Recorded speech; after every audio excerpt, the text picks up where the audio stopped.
At Christmas, my father pointed at my wheelchair and told me to quit pretending for attention, like the months of hospital reports and quiet pain were just another performance. The room smelled of roasted meat and pine, warm and festive, until his voice cut through it. My mother didn't hesitate. She stepped forward, fingers tight around the handles, and pulled the chair back as if it offended her. "Crawl if you have to," she said, almost casually. The laughter came in waves, soft at first, then louder, emboldened by each other. I remember the sound more than anything. It echoed. It stayed.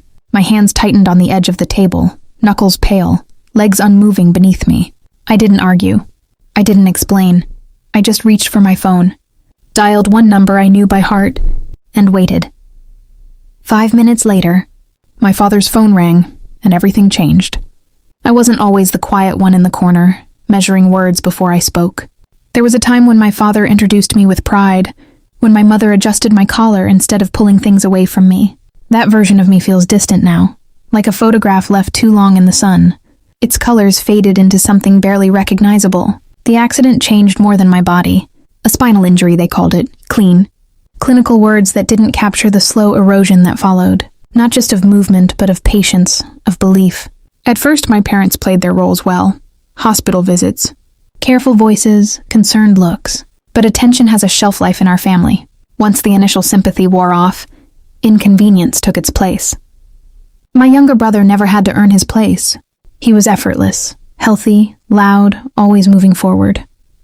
I became the contrast, the quiet problem, the one who needed help, time, adjustments.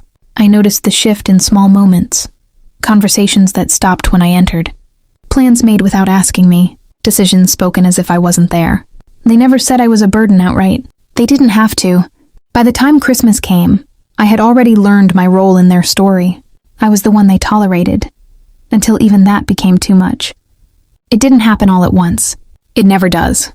It was smaller than that, quieter, almost polite on the surface. My father stopped asking if I needed help getting to appointments. Instead, he'd glance at his watch, sigh lightly and say, "You'll manage, right?" before picking up his keys. My mother developed a habit of rearranging the house without telling me. Chairs moved, just enough to make navigation awkward. Things placed just out of reach, as if inconvenience might train me back into independence. At dinner, conversations flowed around me like I wasn't part of them. If I spoke, there was always a pause, a brief, almost imperceptible silence before someone redirected the topic. My brother perfected that look, a half smile, eyes flicking down to the wheelchair, then back up again. Amused but never openly cruel. Guests were worse. My parents would introduce me with a softened tone, something rehearsed. "He's adjusting," my mother would say, her hand hovering behind my chair like a stage prop. I learned to recognize pity dressed as patience. The final shift came in what they stopped doing. No more invitations, no more space made for me, just quiet, deliberate exclusion. So consistent it felt intentional. The moment didn't arrive with anger. It came quietly, the way most truths do, slipping in when there was nothing left to defend. It was a week before Christmas. I was in the living room when my parents thought I wasn't home. Their voices carried easily through the half-closed door. "He's gotten comfortable," my father said, low but certain. "If we keep treating this like it's permanent, he'll never try." My mother didn't argue. There was a pause, then the soft clink of a cup being set down. Maybe it's time we stop making it easy for him. Not cruel, not loud, just decided. I stayed where I was, hands still on the wheels, listening to the shape of my place in their lives being finalized without me. It wasn't denial anymore, it was strategy, a quiet agreement to erase what they didn't want to accept. That was when something settled inside me. Not pain, not even anger. Clarity. I understood then that nothing I said would matter. No report, no diagnosis, no proof would change how they chose to see me.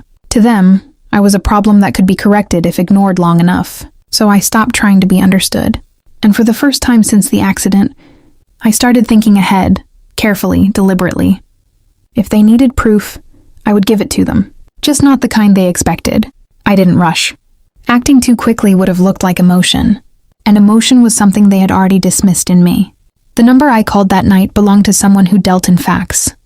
Not opinions, a rehabilitation specialist who had overseen my case from the beginning, and more importantly, knew how to document everything in a way people couldn't ignore.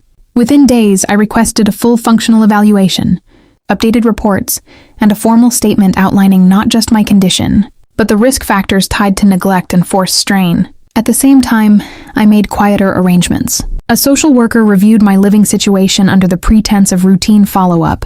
A legal advisor, someone I'd been referred to months earlier but never contacted, helped me understand what qualified as medical neglect and coercion. I didn't accuse. I didn't confront. I simply asked the right questions and kept records of the answers. Then I waited. I let Christmas approach exactly as they planned it. Decorations, invitations, the performance of a normal family. I didn't change my behavior. I didn't warn them.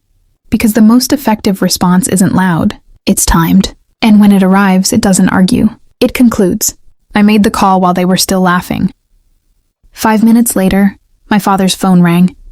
He answered without concern, still smiling at something my brother had said. I watched the shift happen in real time, the way his posture straightened, the smile thinning, eyes sharpening as he listened. "Yes, he's here," he said, glancing at me for the first time that evening with something uncertain behind his expression. A pause. "No, that's not—" He stopped. Listened again. His grip on the phone tightened. Across the room, the laughter faded without anyone asking it to. My mother's hand hovered midair, a glass suspended between table and lips. My brother leaned back, confusion replacing that familiar half-smile. "Of course we've been helping him," my father said. Quieter now. Careful. There must be some mistake. Another pause. Longer this time. When he finally spoke again, the words didn't come out the same. "You're sending someone?" He lowered the phone slowly, as if it had gained weight. No one asked what was said.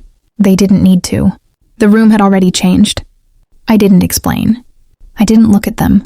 I simply adjusted my hands on the wheels they thought I didn't need, and waited as the consequences they never believed began to arrive, right on time. The knock came exactly 8 minutes later. Not loud, not urgent, just firm enough to carry authority. My mother reached the door first, her movements suddenly careful, like every step needed to be reconsidered. When she opened it, her voice softened into something almost polite, unfamiliar.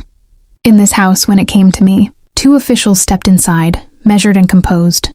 They didn't look at me right away. They looked at my parents.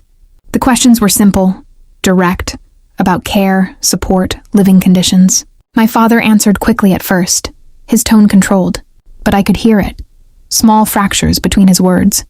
My mother tried to fill the silence with explanations, gestures, half-smiles that didn't land. My brother stayed quiet, for once.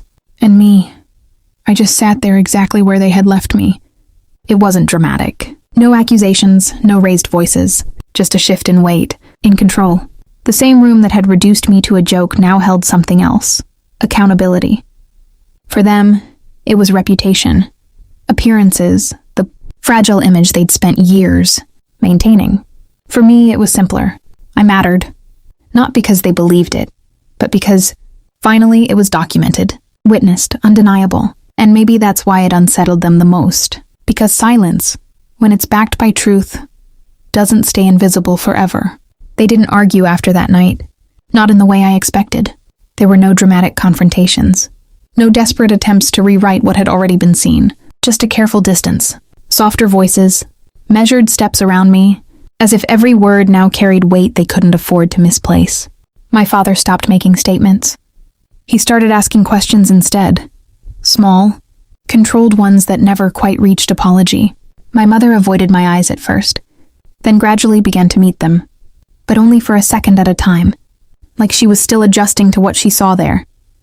Accountability doesn't fix relationships. It exposes them. In the weeks that followed, I made my own arrangements. Different living space, structured support that didn't depend on mood or belief. For the first time since the accident, my days felt predictable. Not easy, but mine. I didn't cut them off. I didn't need to. Distance, when chosen, feels different than distance forced upon you. Sometimes my father calls now. He pauses more when he speaks.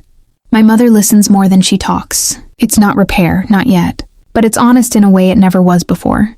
And me? I don't wait to be understood anymore. Because the moment I stopped asking for their permission to exist was the moment I finally did.